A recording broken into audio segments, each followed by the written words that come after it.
حضرت موسیٰ علیہ السلام اور فرعون کے جادوگروں کا یہ واقعہ قرآن کریم میں بیان ہوا ہے۔ جب فرعون نے اپنے جادوگروں کو جمع کیا تاکہ وہ حضرت موسیٰ علیہ السلام کے معجزے کا مقابلہ کر سکے تو اللہ تعالیٰ نے حق کو غالب کیا اور باطل کو شکست ہوئی۔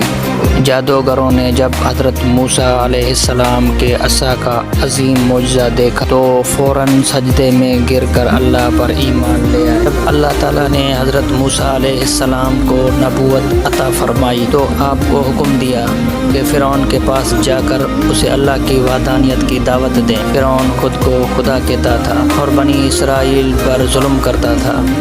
حضرت موسیٰ نے فرمایا، حضرت موسیٰ نے فرعون کے سامنے اللہ کا پیغام پہنچایا، اپنی نبوت کی نشانی کے طور پر اپنا عظیم عصا زمین پر ڈالا جو اللہ کے حکم سے ایک عظیم سانپ بن گیا۔ پھر آپ نے اپنا ہاتھ گریبان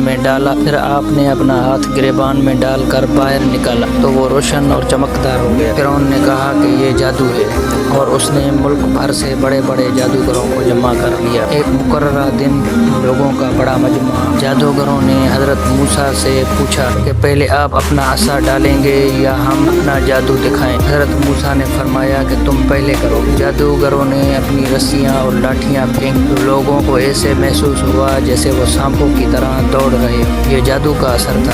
پھر اللہ تعالیٰ کے حکم سے حضرت موسیٰ علیہ السلام نے اپنا عصا زمین پر ڈالا جو ایک حقیقی اژدھا نام بن گیا اور جادوگروں کی تمام رسیوں اور لاٹھیوں کو نگل گیا۔ جادوگر فوراً سمجھ گئے کہ یہ جادو نہیں بلکہ اللہ کی طرف سے دیا گیا معجزہ ہے، کیونکہ وہ خود جادو کے ماہر تھے۔